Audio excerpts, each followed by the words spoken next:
Mind Expander TV. Hi hello viewers, welcome to mind expander TV. ஒரு வழியாக முடிவுக்கு வந்துருச்சு ஒரு அழகான ஒரு காதல் கதை. பரபரப்பான நிறைவு பகுதி கிராண்ட் கிளைமேக்ஸ் எபிசோட் பார்த்திங்கன்னா இன்றைக்கி டெலிகாஸ்ட் ஆக போகுது. ஃபேன்ஸ்க்கு ரொம்ப ரொம்ப பிடிச்ச one of the super hit serial அப்படின்னே சொல்லலாம். என்ன தான் இந்த சீரியல் ஃபேன்ஸ்க்கு பிடிச்சனால இதுக்கு மேலே இவங்க நினச்சாலும் இந்த சீரியலில் கொண்டு போக முடியாது. ஏன்னா இது வரைக்கும் தான் பார்த்திங்கன்னா ஒரிஜினலாகவே எடுத்து முடிச்சிருக்காங்க. ஸோ அது வரைக்கும் தான் இவங்களுமே டெலிகாஸ்ட் பண்ண முடியும். இந்த மாதிரி ஒரு சீரியல் வந்தது பார்த்திங்கன்னா பெரிய விஷயம். பிகாஸ் ஸ்டார்டிங் எபிசோட்லேருந்து கிளைமேக்ஸ் எபிசோடு வரைக்கும் ஒரு சீரியலை டப் பண்ணி டெலிகாஸ்ட் பண்ணுறாங்க அப்படின்னா கண்டிப்பாக அந்த சீரியல் வந்து எல்லாருக்கும் பிடிச்சா மட்டுமே தான் பண்ணுவாங்க. மெயினாக டிஆர்பி வரணும். ஸோ அந்த அளவுக்கு எல்லார் மனசுலையும் பெரிய இடத்த பிடிச்சி எவ்வளவு நேரம் டெலிகாஸ்ட் ஆனாலும் 1+க்கு மேலே கான்ஸ்டண்ட்டாக பிடிச்சிட்டு இருக்கிறேன் நானே வருவேன் சீரியலோட கிராண்ட் கிளைமேக்ஸ் எபிசோட் பார்த்திங்கன்னா இன்றைக்கி மதியானம் 3:30 5 மணி வரைக்கும் 1.5 மணி நேரம் இந்த சீரியல் டெலிகாஸ்ட் ஆக போகுது.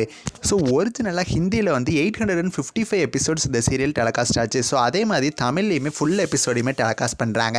இருந்தாலும் தமிழில் 1.5 மணி நேரம் டெய்லி டெலிகாஸ்ட் பண்ணுறதுனால சீரியலோட கிளைமேக்ஸ் சீக்கிரமே வந்த மாதிரி தான் இருக்குது. இந்த சீரியலுக்கு பார்த்திங்கன்னா அவ்வளவு ஃபேன்ஸ் இருக்காங்க. ஒரு டப்பிங் சீரியலாக இருந்தாலும் அந்த சீரியலை விரும்பி பார்க்குறவங்க இருக்க தான் செய்கிறாங்க. அதுக்கு பெரிய எக்ஸாம்பிளாக நானே வருவேன் சீரியலே சொல்லிடலாம்.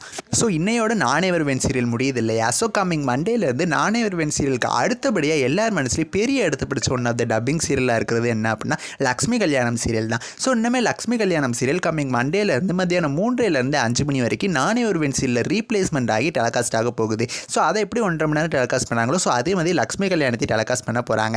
லக்ஷ்மி கல்யாணம் இது வரைக்கும் 11 மணிக்கு டெலிகாஸ்ட் ஆகிட்டு இருக்கு. இன்னமே 3:30 டெலிகாஸ்ட் ஆகும். 11 மணிக்கவே பார்த்தீங்கன்னா 0.8+ மேலே நல்ல டிஆர்பி எடுத்துகிட்டு இருக்கு. இப்போ ஒரு நல்ல ஸ்லாட் கொடுத்துருக்காங்க. பட் 1.5 மணி நேரம் டெலிகாஸ்ட் ஆக போது நானே வருவேன் எடுத்த மாதிரி இந்த சீரியலில் டிஆர்பி எடுக்குமாங்கிறத நம்ம வெயிட் பண்ணி தான் பார்க்கணும். இன்னொரு அப்டேட்மே என்ன கிடச்சிருக்கு அப்படின்னா நானே வருவேன் சீரியல் ஃபஸ்ட் எபிசோட்லேருந்து 5 to 6 டெலிகாஸ்ட் ஆக போகுது அப்படிங்கிற மாதிரி அப்டேட் கிடச்சிருக்கு. வெயிட் பண்ணி பார்க்கலாம். நீங்கள் நானே வருவேன் சீரியலில் எவ்வளோ மிஸ் பண்ண போகிறீங்கன்னு சொல்லி உங்களோட கருத்துக்களை எனக்கு மறக்காமல் கமெண்ட் பண்ணுங்கள். நெக்ஸ்ட் ஒரு இன்ட்ரெஸ்டிங்கான வீடியோவில் நான் வந்து உங்களை மீட் பண்ணுறேன். தேங்க்ஸ் ஃபார் வாட்சிங்.